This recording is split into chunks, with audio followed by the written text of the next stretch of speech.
Hello? Hello? Oh, hi, is that Karen? It is, yeah, hi. Hi, Karen, it's Tanya here from Concept. How are you? I'm good, thanks. How are you? I'm good. Karen, I was just calling you, getting ready for tomorrow. Is now an okay time? Yeah, it's fine, thank you. Perfect.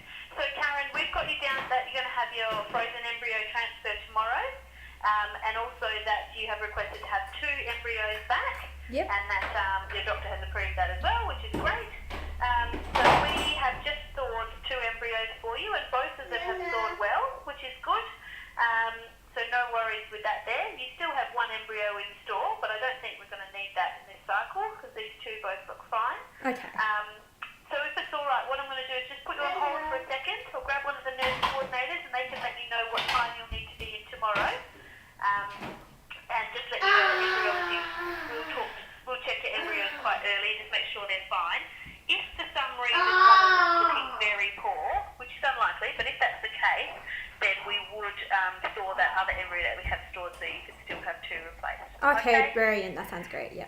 All right, beautiful. Just hold the line, Karen. I'm going to grab a nurse for you to tell you your instructions in the morning. Okay? Okay, thank you.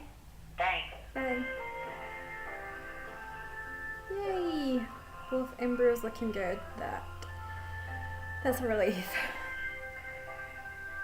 What have you got, baby? Hello, Jade. Hi, Jade. My name's Karen. The embryologist popped me through just to get some details about... Yeah, no problem, Mum. So we need you in at 8 o'clock. Okay, 8 a.m. Yep. No deodorants or perfumes or anything with a strong fragrance.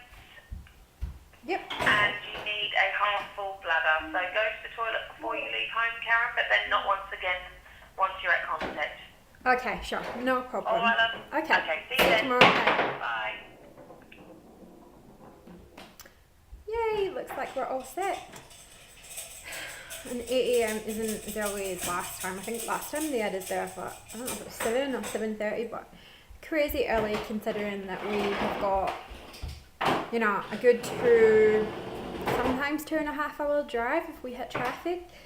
So we are probably going to have to leave here to get there for 8, probably about 5:30. So I'm going to have to ring Sarah. We had talked about doing what we did last transfer, which was go to her mum's the night before and actually stay there so that in the morning Harris could just keep sleeping and we could get up and head off, and we didn't have to ask Sarah's mum to come to our place really early or get Harris up at crazy o'clock in the morning. So yeah.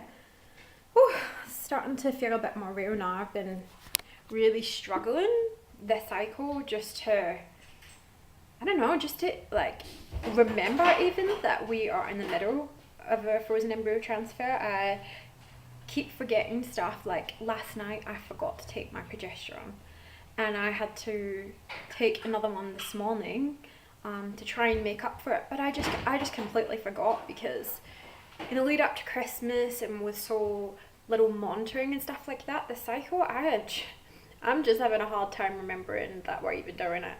So it's good for it to start feeling a bit more real. I feel like we can start to get a little bit more excited about it.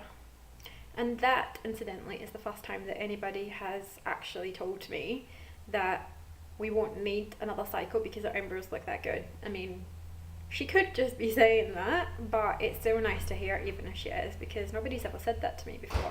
Everybody always just talks about how many more I've got in storage and they don't sort of, yeah, they just don't ever, they're never openly confident is what I'm trying to say.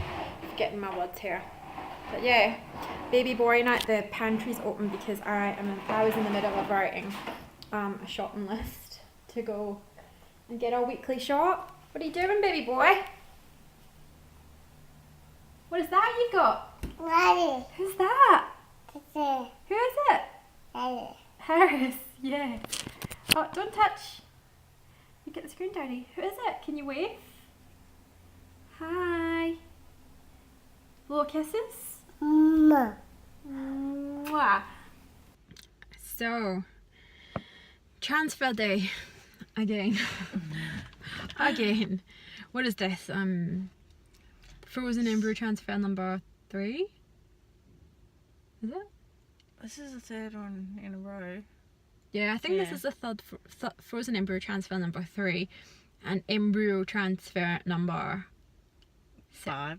5. Yeah, 5, and 1 IUI and 1 cancelled cycle. So cycle number 7, and Harris was conceived on cycle number 7. So I think a couple of months ago we did say, oh, let's hope that, you know, as nice as it is to think that the cycle number 7's our lucky number, let's hope we don't have to get to that. And here we are. But yeah, I'm feeling a bit nervous now. You know how you asked last night if I was nervous, and I was like, no, not really. Now I'm a bit nervous. I'm really hoping that it's not as painful as last time, but I don't think it will be. Yeah, I'm thinking positive. Hopefully we got our doctor back Yeah. this time. We've had a lot of temporary doctors. Yeah. And we They've just been getting worse and worse. They have been getting worse and worse. The women are like the worst out of anybody. All the women that we've had have been the most uncomfortable or painful transfers. But yeah, fingers crossed. I say that way too much. Fingers crossed. In every vlog, I look back and I'm like, fingers crossed this, fingers crossed that. Crossing my fingers obviously does all. But yeah. So I was telling them that we have made the decision to put, I have made the decision to put 2 back, and you have agreed. Yes, we weighed everything up, pros and cons, and we just think that it's worth the risk to get pregnant, to get one good pregnancy out of it. If it happens to be 2, we'll deal with it. Use up these embryos. Yeah, exactly. I feel a lot more confident going in, feeling like we're giving it our best shot. Yeah, there's Like, really the not a lot more we chances- could have done. The chances of us getting a pregnancy out of this, like, basically doubles. Yeah. Whether it works or not, it doesn't matter. No. But like, I feel like the chances of it. Yeah, Yeah, the it's a lot chances of higher. us finding a good embryo, if there is one, are higher. That's kind of how I feel about it. If there is a good embryo, then our chances of actually finding the right one quickly are a lot higher. So we'll see. I don't know. I really don't know how I feel about this. My best friend asked me the other day how I felt about this cycle, and I'm just like, I don't really feel a lot about this cycle. Like, it all happened really quickly, and there was very little monitoring. Like, I didn't even have a scan this cycle, because the blood test they gave me, the final blood test, they were like, wow, you're ovulating sooner than we thought. So, and it really wasn't sooner than that normal. It was like 1 day earlier.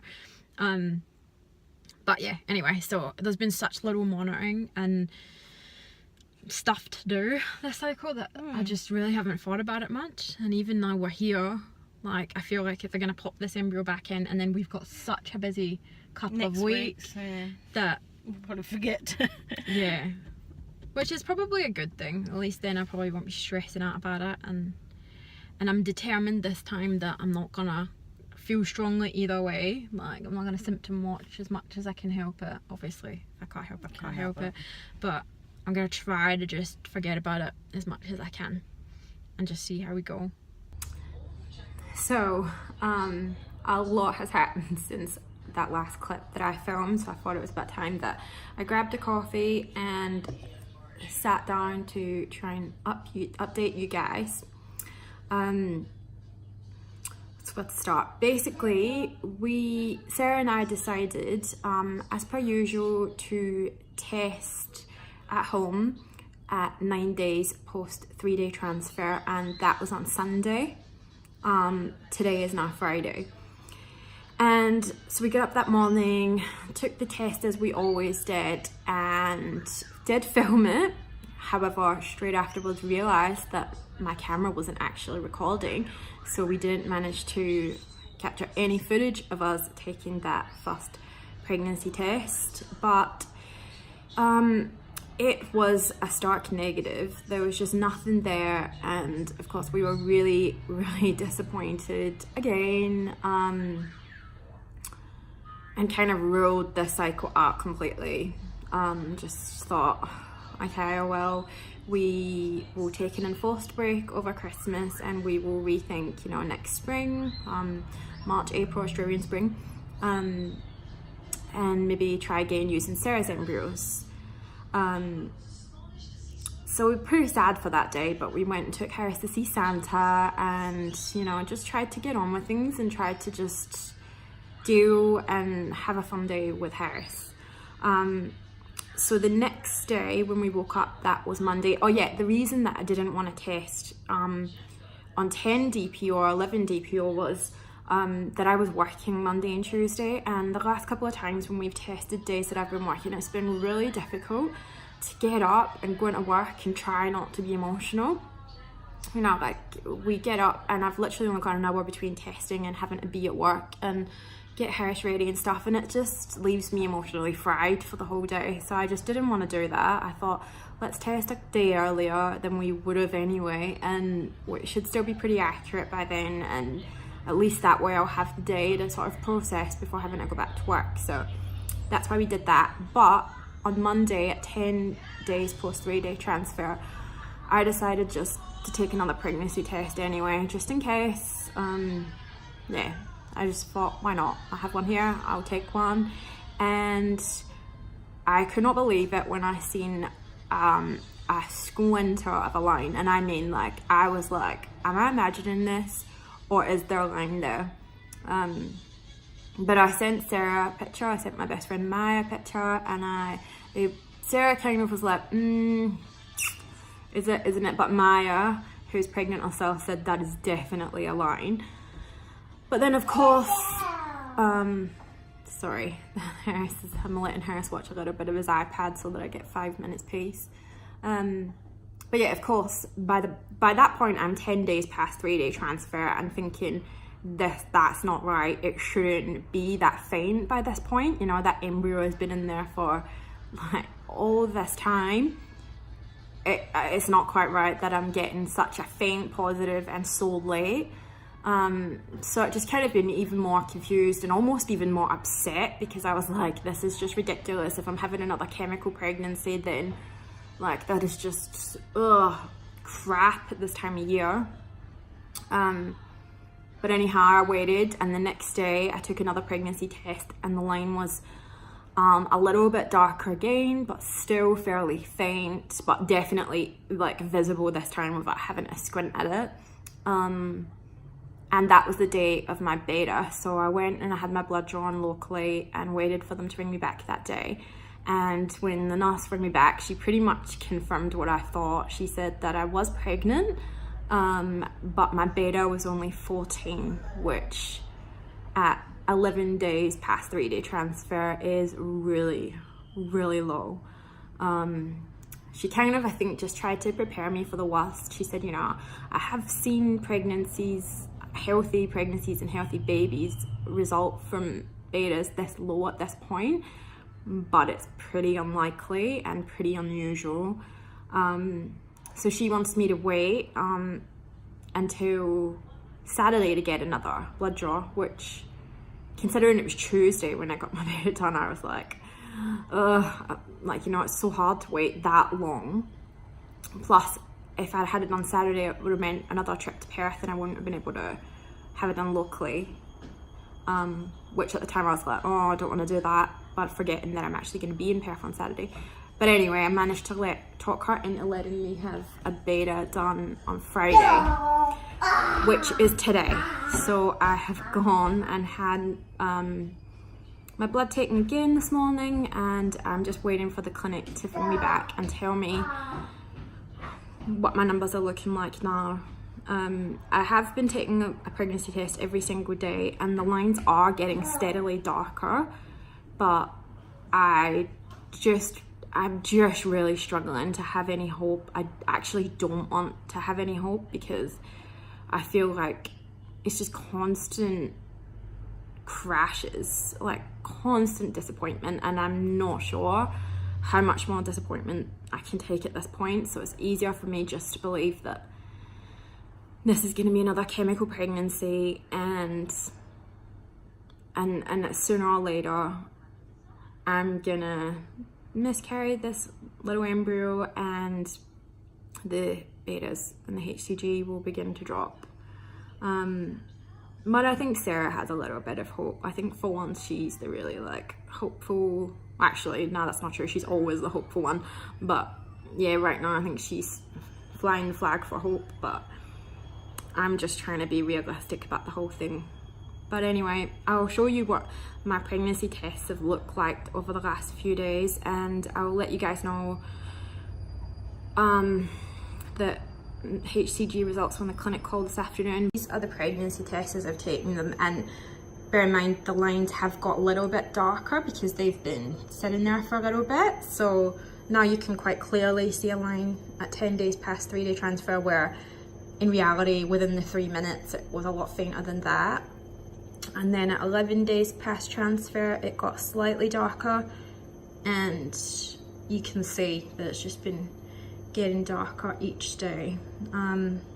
This morning's, which is the 14 days past 3-day transfer, really isn't that much darker than yesterday's, which kind of, I don't know, makes me a bit worried, but you can see the progression there. So something is definitely happening in there, but I guess we're just gonna have to wait and see whether or not it works out. Everything looks pretty good. Pregnancy hormones go up to 56, and your progesterone's 100, so we're pretty happy with those levels. Can you get a blood test Christmas Eve there? What day is Christmas Eve? Monday. Monday. Yeah, probably. I can check with the place that I go to, but I reckon they'll be opened on Monday. If not, I mean, I'm happy to come up to Perth. It's not an issue. Like, if you guys want me to have a blood test that day, I'll have one. Yeah, we wanted one on Christmas Day, but obviously everything will be closed, so Okay, yeah.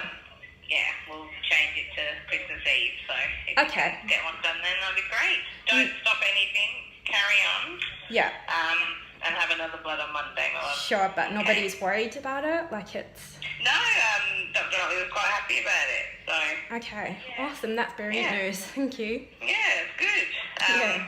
So carry on, and we'll find out Monday what's going on even more, so okay. Okay, brilliant. Thank you so much for calling. All right, well done. Thanks, Karen. We'll See speak to you ya. then. Bye. Okay, bye. Bye. Wow. Okay, you can probably tell from the fact that the camera's like moving all around, but sorry, I need to sit down. But I'm actually shaking.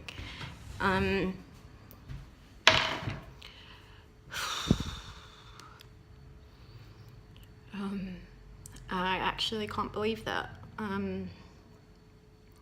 56 still seems a bit low to me personally, but I guess if the doctor's happy, then I should be. Hey, oh, can tell I've been painting and wearing a face mask because I'm like all red.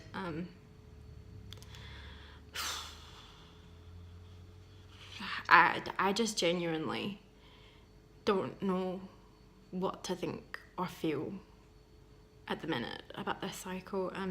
I'm so scared to get my hopes up and then just be told that it's going to be another miscarriage. And I knew that when I got pregnant again, because of what happened the first time I got pregnant with my early loss or chemical pregnancy or whatever you want to call it, I knew that I was going to feel like unsure of any pregnancy result when it did happen. But I think the fact that it happened the way that it has, with such low betas and just so much concern, has just compounded that and made it 10 times worse. And I'm really struggling. Sorry. But I guess we'll just need to wait and see whether or not we're gonna have a baby. Like,